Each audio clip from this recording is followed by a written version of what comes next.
बिस्मिल्लाहिर्रहमानिर्रहीम।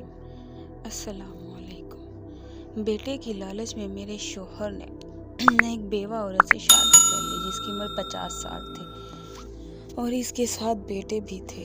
मैंने कहा औलाद मर्द के नसीब से होती है, इसमें औरत का कोई कसूर नहीं होता। लेकिन वो बेवा औरत बोली, मैं गारंटी से बेटा पैदा करूँगी और मेरी सौतन हर साल बेटा पैदा करती। लेकिन मेरा शोहर रोता था। एक दिन मैं सौतन के कमरे में गई तो ये देखकर मेरी रूह कांप गई कि मेरी सौतन तो, मेरा नाम महक है, मेरा ताल्लुक़ रावलपिंडी से है। मेरा अब्बा मिस्त्री था और बहुत बड़ी बिल्डिंग में काम करता था और मैं अपने अब्बा को खाना देने गई थी। तब वहाँ एक लड़का इस बिल्डिंग की पिछली जानिब खड़ा था। इसे देखकर मुझे शक हुआ कि वो लड़का खुदकशी करने के लिए ऊपर चढ़ा है। तो मैं भाग के इसके पास गई, इससे कहा वो जल्दी से वहाँ से हट जाए। लेकिन इसने मेरी बात जैसे सुनी नहीं थी। मैंने इसे बहुत समझाने की कोशिश की मगर वो मेरी कोई बात सुनने को तैयार नहीं था। इतने में इसने जैसे ही अपना पाँव आगे बढ़ाया तो मैंने ज़बरदस्ती इसको अपनी तरफ खींच लिया और हम दोनों एक साइड पर जाकर गिर गए। इसके बाद वो उठा और ज़ोर ज़ोर से चीखने लगा और बार बार कहने लगा, मुझे मरना है, मुझे ज़िंदा नहीं रहना। मैं कुछ देर वहाँ इसके पास खड़ी रही। वो अब भी मुसलसल गुस्से से मुझे ही घूर रहा था और बोला कि तुम्हें क्या मसला है, चाहे मैं जीऊँ या मरूँ, तुम होती कौन हो मुझे लेक्चर देने वाली। वो अब सर पकड़ कर वहीं बैठ गए। मैं खुशी थी कि अब्बा का इंसानियत की खिदमत का पढ़ाया गया सबक मुझे याद था। मैंने एक इंसान की जान बचा ली थी। और फिर मैंने इससे कहा, चलो मेरे घर चलते हैं। पहले वो नहीं माना, फिर पता नहीं इसके जहन में क्या आया कि मेरे साथ चल पड़ा। मैं इसे अपने घर ले आई और अपनी अम्मा अब्बा को सारी बात बताई। मेरे माँ बाप ने भी इस लड़के से इसके घर वालों के बारे में पूछा, लेकिन इसने कहा कि इसका इस दुनिया में कोई नहीं, वो अकेला है। इसके ताए ने इसे घर से निकाल दिया।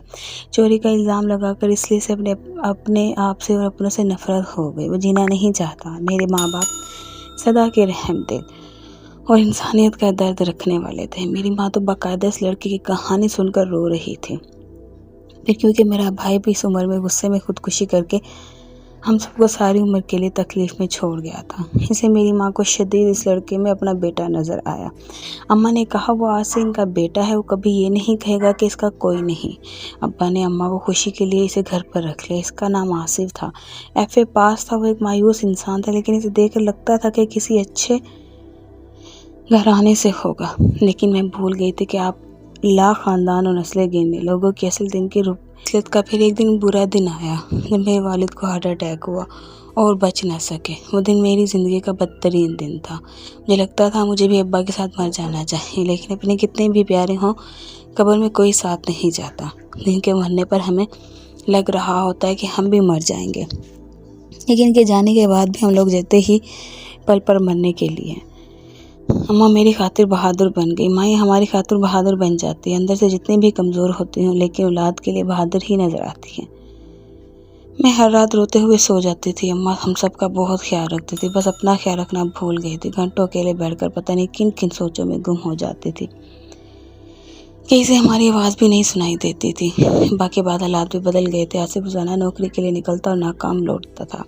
आखिरी दिन इसने एक फैक्ट्री में काम करना शुरू कर दिया। सुबह को निकलता, शाम को घर लौटता, रात को दोबारा 1 बजे रात के ड्यूटी करता। वो अब डबल शिफ्ट करता था। अम्मा और अब्बा की पेंशन जो पैसे मिले वो देखकर हम लोगों ने घर का कर्ज चुका दिया जो बैंक से लिया था। घर कर गिरवी रखा हुआ कि सूद के बाद इतना बन चुका था। अब्बा की सारी पेंशन में मिलने वाली रकम उसकी नज़र हो गई थी। अब महीने बाद अब्बा की पेंशन के जो पैसे मिलते थे, अम्मा मेरे जहेज़ की चीज़ें बनाने लगी।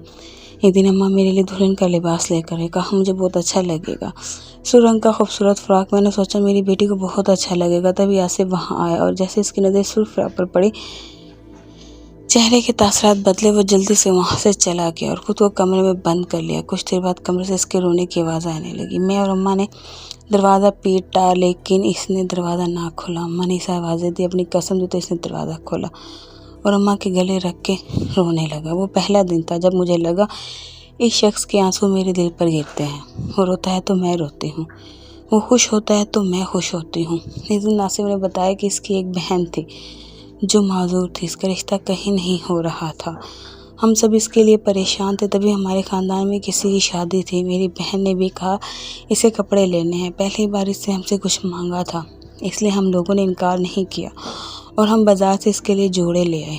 वो दिन वाहिद दिन था जब हम सब ने इसके चेहरे पर मुस्कुराहट देखी थी। वो सुर्ख जोड़े में मुस्कुराती हुई इतनी खूबसूरत लग रही थी कि मेरी माँ इसकी नज़र उतारते रही। शायद इसे हम सब की नज़र लग गई थी, जो हमारे सामने ही बेहोश होकर गिर गई। हम इसे अस्पताल ले जा रहे थे कि रास्ते में इसकी मौत हो गई। डॉक्टर ने बताया कि इसकी मौत की वजह दिमाग की नसों का अटैक, और ऐसा किसी भी बहुत बड़े सदमे को बर्दाश्त ना कर पाने से होता है। मरने वाली तो मर गई, मगर अपने पीछे मार ले बहुत से सवालात छोड़ गई थी कि इसकी ज़िंदगी में ऐसा क्यों हुआ था, कि एक सदमा, इसे किसे सदमा था, कौन सा सदमा था। वो आखिर डिप्रेशन की वजह से मर गई। इसकी मौत के बाद मुझे इसकी एक सहेली ने बताया कि वो मेरे इसी कज़न से मोहब्बत करती थी जिसकी शादी थी। तब से मुझे सुर्ख रंग से नफ़रत है। मैं जब भी सुर्ख रंग देखता हूँ मुझे मेरी बहन याद आती है। मेरा नाम भी मेरी बहन ने रखा था। मुझसे 7 साल बड़ी थी। मैं इसके हाथों में खेला था। मैं और मेरी बहन अपने बाप की लाडली औलाद थे। जब मैं 15 साल का था तो मेरे बाप की वफ़ात हो गई। मेरी माँ ने दूसरी शादी कर ली। मेरे दूसरे वालिद जो मेरे ताया थे वो अब हमारे घर में साथ ही रहते। मेरी इनसे ज़्यादा बात नहीं होती थी क्योंकि मैं इन्हें पसंद नहीं करता था। और फिर जब मैं 20 साल का हुआ तो मेरी ज़िंदगी में एक लड़की आई जिसे मैंने अपनी जान से भी ज़्यादा प्यार किया। वो भी मुझसे इतना प्यार करती थी कि इसके घर रिश्ता भेज दे, और इसके घर वालों ने हाँ कर दी। मेरी शादी से ठीक 2 हफ्ते पहले हार्ट अटैक की वजह से मेरी मामा की मौत हो गई। मामा की मौत के बाद मैं टूट चुका था, लेकिन जीने की एक उम्मीद बाकी थी। वो थी ऐमन, जिसे मैं ज़िंदगी समझता था। शादी से कुछ दिन पहले मेरे ताया ने मुझसे झगड़ा शुरू कर दिया। वो बहाने बहाने से मुझे जलील करने लगे। एक दिन चोरी का इल्ज़ाम लगाकर घर से निकाल दिया, लेकिन इस शख्स ने मेरी एक ना सुनी। मुझे कुछ समझ नहीं आ रहा था तो मैंने अपनी मंगेतर को कॉल की। इसने मेरी पूरी बात नहीं सुनी, रिश्ता तोड़कर मुझे अकेला छोड़ दिया। इस तरह मेरा सब कुछ चला गया। पहले माँ बाप, फिर मोहब्बत। अब जीने को ना दिल करता और ना जीने की वजह बाकी बची। इसलिए मैं मर जाना चाहता था, लेकिन इस दिन महक ने मुझे बचा लिया और यहाँ ले आई। आप लोगों से मुझे अपनों से बढ़कर प्यार मिला था। मुझे लगा मेरी फैमिली अब आप ही हैं। अम्मा ने आसिफ को दिलासा दिया और कहा वो भी इसे अपना बेटा ही समझती हैं। आसिफ ही अब हम माँ बेटे का सहारा था। इसने हमें अकेला नहीं छोड़ा और ना ही वापस लौट कर गया। एक दिन मैंने इसे कहा कि वो इस लड़की से दोबारा रब्ता करे, लेकिन इसने कहा कि जब इसे ज़रूरत थी, इसके सहारे की साथ थी, तब वो मुझे छोड़ कर गई, तो अब इससे मिलकर क्या करूँगा। तभी वो दिन थे जब मुझे आसिफ से मोहब्बत हो गई थी। मैं इसका इंतज़ार करने लगी। जब तक घर ना आता मेरी नज़र दरवाजे पर ही रहती। आसिफ का रवैया वैसा ही था। इस हदीस से बेखबर था कि वैसे पसंद करती हो। मोहब्बत भी अजीब है, जिसे हो जब तक वो तस्दीक न करे आप सही हैं, आपको यकीन नहीं आता। मेरे साथ भी यही मसला था। मुझे अब इंतज़ार था कि आसिफ मुझे कहे इसे मेरे होने से फ़र्क है। एक दिन अम्मा की तबीयत ख़राब हो गई। रात का वक्त, आसिफ भी काम पर था। मैं रोती बैठी बाहर गली में पहुंची, जहाँ सन्नाटा और अंधेरा था। मैं नंगे पाँव दरवाज़ा पीटती रही, मेरी माँ को बचा लो, मेरी माँ मर रही है, लेकिन शायद किसी तक मेरी आवाज़ नहीं पहुंची। मेरे पास फ़ोन भी नहीं था, जो मैं ऑफिस को फ़ोन ही कर देती। वापस घर आई। यहाँ मेरी माँ मुझसे लड़ते लड़ते हार गई थी। मेरे पाँव तले से ज़मीन निकल गई। ऐसी 4 रात पहले मेरे बाप को मुझसे छीन कर ले जा चुकी थी। फजर के बाद आसिफ आया और ये सब देखकर वो भी सख्ते में था। इसने भी माँ को आवाज़ दी, लेकिन वो कहाँ सुनने वाले थे। माँ की मौत के सदमे ने मुझे तोड़ कर रख दिया था। आसिफ ने मुझे संभाला और सब्र की तलकीन की, लेकिन सब्र करो कहने से सब्र नहीं आता। हम बहुत अंदाजे लगाते हैं। वो दूसरों की ज़ात के पर्दे भी खोल देते हैं, लेकिन दावे करते हैं जिनके बारे में शायद दूसरों को भी पता नहीं होता। माँ के मरने के बाद कुछ रिश्तेदार आसिफ के बारे में बातें करने लगे। मेरे वालिदैन कहते रहे कि गैर लड़के को बेटा बनाकर घर पर रख लिया, जबकि जवान बेटी भी घर में थी। शीफों का ये काम होते हैं। मैं खामोशी से सुनती रही, लेकिन एक दिन मोहल्ले की एक बुजुर्ग औरत मेरे पास आई। इसने मुझे कहा, जब तक तुम्हारी वालदा थी तब तक हम खामोश थे, लेकिन अब तुम इस लड़के के साथ नहीं रह सकती, जबकि तुम्हारे ऐसे कोई रिश्ता भी नहीं। हमने सब ने ये सोचा कि इसे कहें कि अपना कहीं और बंदोबस्त कर ले। इस दिन मुझे लगा कि आसिफ भी नहीं रहेगा तो मैं बेसहारा हो जाऊंगी। मैं अकेली कैसे रहूँगी। लोग ने बातें बनानी शुरू कर दी थी। मुझे बदकिरदार कहा।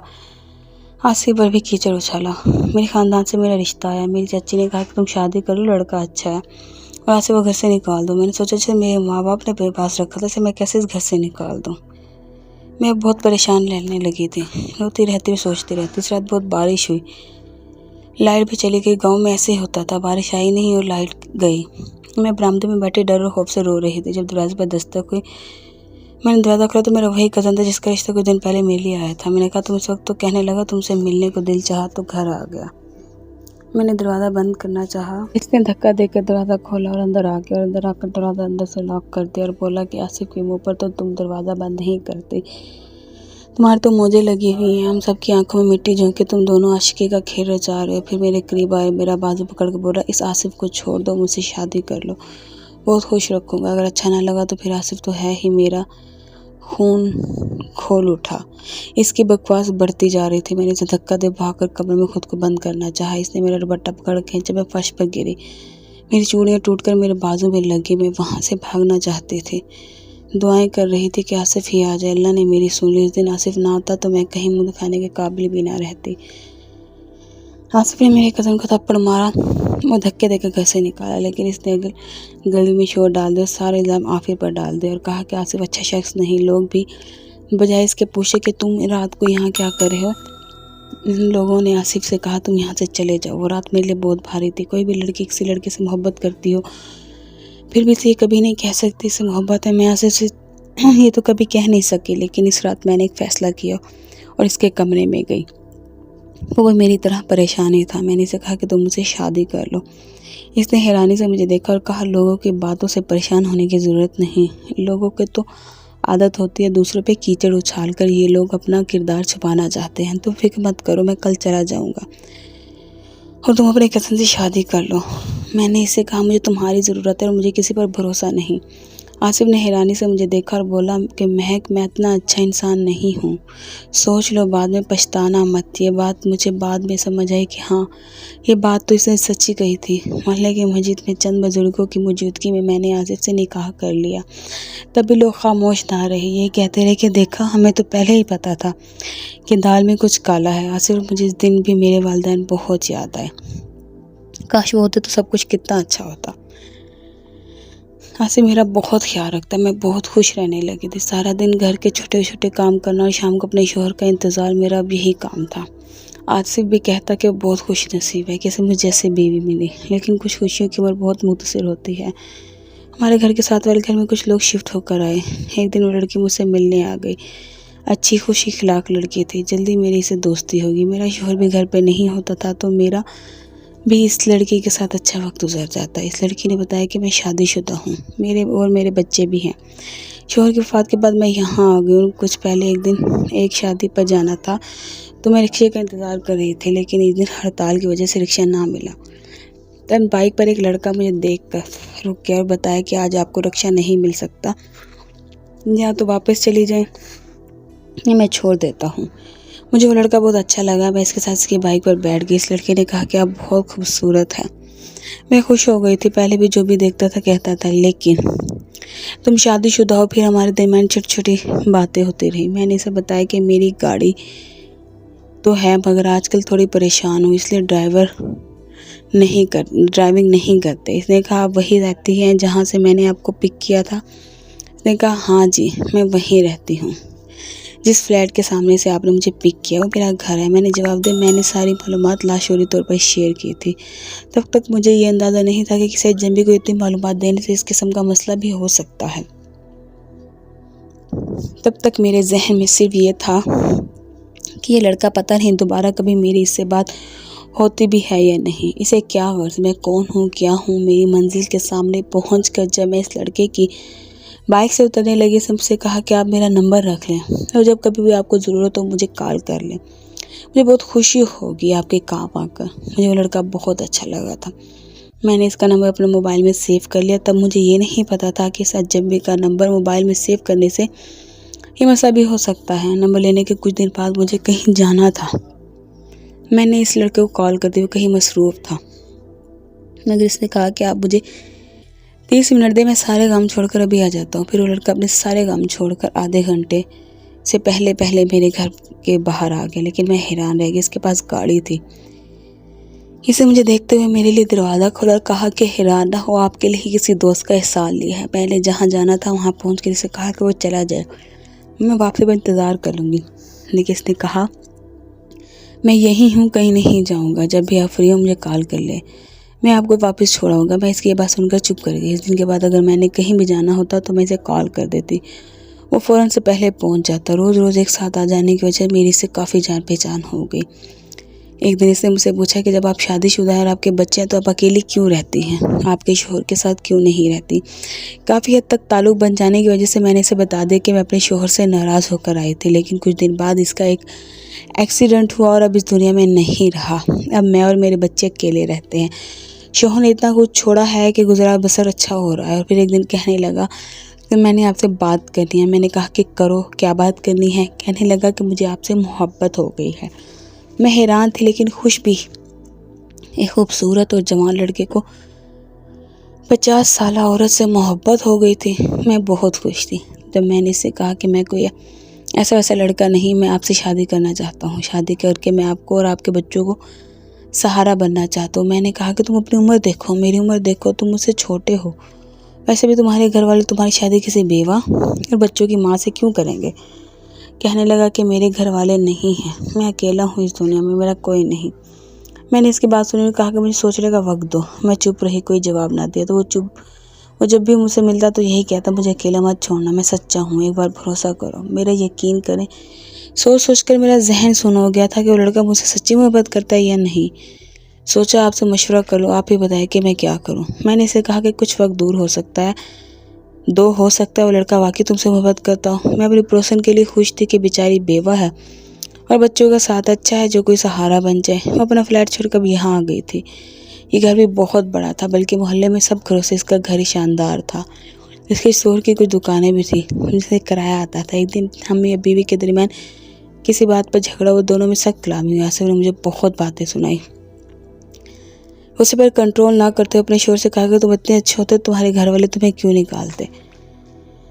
आसिफ ने मुझे थप्पड़ मार दी। मैंने उसे इसका एक गिरबान पकड़ रखा, अगर मर्द के बच्चे तो मुझे तलाक दो, एक सेकंड भी मैं तुम्हारे साथ नहीं रह सकती। आसिफ ने धक्का देकर मुझे पीछे किया। मैं बार बार से यही कह रही थी, मुझे छोड़ दो, मुझे तुम्हारे साथ जीना नहीं। आसिफ ने कहा, तुम बकवास बंद करो, मेरा ही कसूर है। तुम्हारे बांझ होने के बाद भी कभी तुम्हें इस बात का एहसास नहीं होने दिया, बल्कि जैसी मोहब्बत पहले थी वैसे ही अब करता हूँ। लेकिन तुमने मेरा जीना हराम कर दिया। मेरा दिमाग बांझ लफ्ज़ सुनकर ही ख़राब हो चुका था। आसिफ ने कहा, महक तुम एक नेक पाक बात और अच्छी सीरत वाली औरत हो, मैं तुम्हारी कदर करता हूँ, लेकिन औलाद मेरा भी हक है। कल को मर जाऊँ तो कोई मेरा नाम लेने वाला हो, मेरी कब्र पर फातिहा पढ़ने वाला तो कोई हो। मैं अपनी जगह पर साख्त हो चुकी थी। मुझे लग रहा था मेरा जिस्म मफलूज हो चुका है। मुझे भी आसिफ से मोहब्बत थी और सब गुस्से की हालत में मेरी ज़बान से निकल रहा था। उस मौके पर शैतान पूरी कोशिश करता है कि मियाँ बीवी एक दूसरे से अलग कर दे, लेकिन क्या पता था शोर खुद शैतान है। कुछ दिन बाद मैं और रिजवान सर्दमैरी का शिकार रहे। एक दूसरे से बोलचाल बंद रही। मुझे ऐसा लगता था जैसे मुझे इससे नफरत होने लगी। मुझे लगता था कि ये वो शख्स है ही नहीं जिसे मैं जानती थी। मुझे मोहब्बत याद आते, मैं देर तक रोती रहती। मेरा तो और कोई सहारा भी नहीं था। मैंने गुस्से से आसिफ से कहा, मुझे अभी फ़ौरन तुम्हारे जवाब चाहिए। तुम ये क्यों कर रहे हो? कौन है जो तुम मुझसे छीन रही है? तुम मुझे इस वक्त जवाब दो। आसिफ अपने कपड़े बैग में रख रहा था और बोला कि मैं तुम्हें जवाबदार नहीं हूँ। मैं एक बार फिर से खाली हाथ रह गई थी।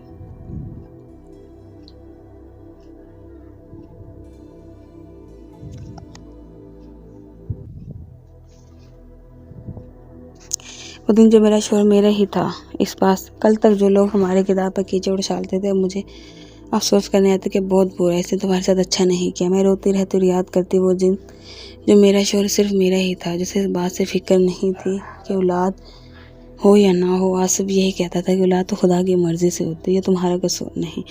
लेकिन अब इसे औलाद की ज़रूरत भी होने लगी थी, अपने मरने के बाद किसी के नाम लेने वाले की भी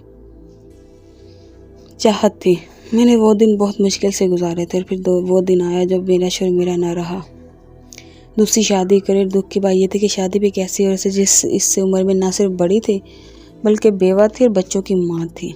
मैं हैरान थी आसिफ ने ये क्या कर दिया था, और ये देखकर मैं और भी हैरान थी। वो औरत कोई और नहीं, वही हमारी पड़ोसन थी जो मुझे अपने मोहब्बत के किस्से सुनाती रही और मशवरे मांगती रही।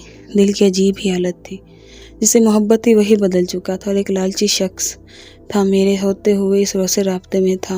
मेरी पड़ोसन जैसे ही मेरी सौतन बनी तो उसे अपना रवैया ही बदल लिया। सारा काम मुझे करना पड़ता। इसके बच्चों के खाने का ख्याल भी मैं रख रही थी। क्योंकि मेरा शौहर मुझे कह चुका था कि अगर मेरा साथ रहना है तो मेरी दूसरी बीवी का ख्याल रखना पड़ेगा। आप में से वो लोग मेरी बात को ठीक से समझेंगे जिन्हें ये बताया कि कभी कभी हमारे अपने जिन के बगैर हम नहीं रह सकते, लेकिन इन्हें हमारे होने ना होने से फ़र्क नहीं पड़ता।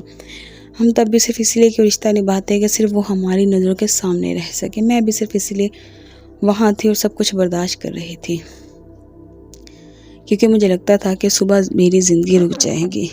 जिस सुबह मैं अपने शौहर को नहीं देखूंगी। अगर से शादी के बाद मैं मुंतकिल हो गई थी, लेकिन मैं आसिफ को छोड़ नहीं सकती थी।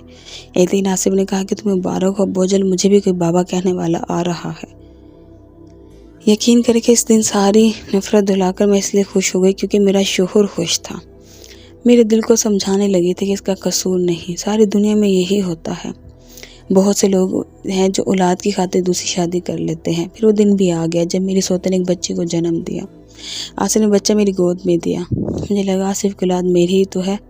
मेरी सौतन को 3 दिन अस्पताल रखा गया। मैं इसके साथ ही रही। घर भी जाती, बच्चों को देखकर, खाना वगैरह देकर फिर इसके पास पहुंच जाती। इन 3 दिनों में मेरा एक पाँव घर और दूसरा हॉस्पिटल में था। आसिफ बहुत खुश था। सारे मोहल्ले में मिठाई बांटी गई। मैं अपनी सौतन का बहुत ख्याल रखती थी।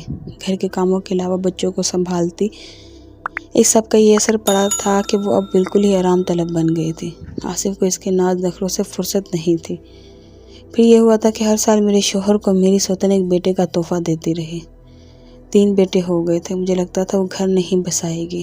कुछ हद तक मैं इसकी फितरत से बाखबर थी। वो एक ही मर्द की होकर रहने वाली जरूरत नहीं थी। अब भी इसका यही एक काम था, बन सवर कर निकल जाती और शाम को आसिफ के आने से पहले वापस आ जाती और कहती कि तुम्हारे लिए बनती सवरती हूँ। आसिफ की आंखों पे इसने ऐसी पट्टी बांध दी थी से कुछ नज़र ही ना आता। एक दिन मैं मोहल्ले में एक सहेली से मिलने गई। इनके घर जाकर पता चला कि इसने मेरी सौतन को अक्सर बड़ी सी गाड़ी से उतरते देखा है। मैंने सोचा शायद इसका कोई रिश्तेदार हो, इसलिए आसिफ से जिक्र नहीं किया। और फिर मुझे लगता था आसिफ को बताने का फ़ायदा भी नहीं। कुछ दिन बाद मेरे चाचा की वफ़ात हो गई। मैं गाँव उनके घर गई थी। जब मेरा वही कज़न जिसे मुझसे बदसलूकी की थी मेरे पास आया और बोला कि मुझे माफ़ कर दो, मैं तुम्हारा गुनहगार हूँ, लालच में आ गया था।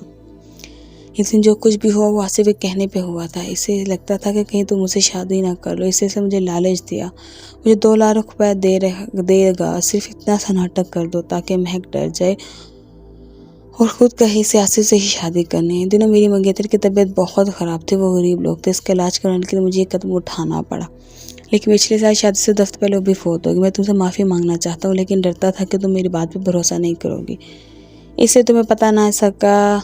मेरी आंखें ऐसे बरस रही थी जैसे ज़िंदगी भर के आंसू आज ही यहीं बहेंगे। हमारे कुछ रिश्ते भी खुद गर्ज होते हैं।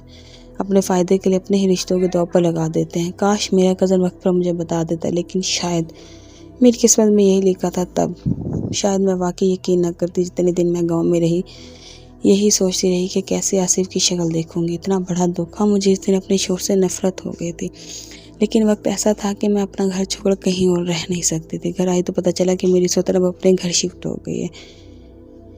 इसका मतलब यही था आसिफ भी मेरे पास ना रहता है। इसलिए मैं इस औरत को बर्दाश्त करती रही कि मेरा शौहर मेरे साथ रहे। लेकिन आज मुझे लगा था ये अच्छा हो गया था। मैं खुद आसिफ को देखना नहीं चाहती थी। आसिफ कभी कभार आता और चला जाता, न कभी रुका ना मैंने रोका। ऐसे 6 माह गुजर गए। एक दिन मेरा शौहर मेरे पास आया, रोने लगा कि मैं जालिम हूँ, बहुत जुल्म किया तुम पर, लालच में और औलाद की चाहत में शादी कर ली, तुम्हें भूल गया, कोई फ़र्ज अदा नहीं किया, लेकिन तुम फिर भी मेरे साथ रही। मैं तुम्हारे होते हुए दूसरी औरतों से राब्ते में रहा। मुझे माफ़ कर दो। आज मुझे सज़ा मिली मेरे गुनाहों की। मेरा एक्सीडेंट हो गया था। डॉक्टर ने कुछ टेस्ट लिखे थे, वो करवाए तो पता चला मैं तो बाप ही नहीं बन सकता। मैं तुम्हें बांझ कहता रहा जबकि वो खुद बांझ था।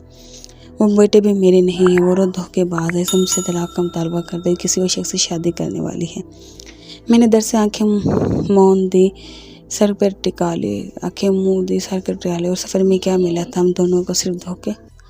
मुझे अपने शौहर से, मेरे शौहर को अपनी दूसरी बीवी से। मैंने सवाल किया, क्या मेरे कज़न को इस दिन तुमने बुलवाया था? आसिफ खामोश था और मैं समझ चुकी थी कि मेरे कज़न ने सच बोला था।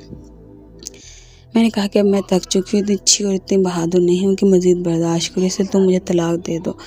आसिफ मिन्नतें कर रहा, मनाता रहा, लेकिन मुझे औरत भी कमज़ोर नहीं होती। धोखे देने वाले से बार बार धोखा खाते रहे। मैंने घर भेज दिया और गाँव आ गए। तलाक के 2 चाचा के घर पे की। चाची मुझे बेटियों की तरह प्यार करते थे। उसकी शादी थी, घर में खूब चहल पहल थी। जब चाची ने कहा कि मैं हमारा भी कसूर है, तुम्हें तनहा छोड़ दे, लेकिन अगर हो सकता मैं माफ़ कर दो।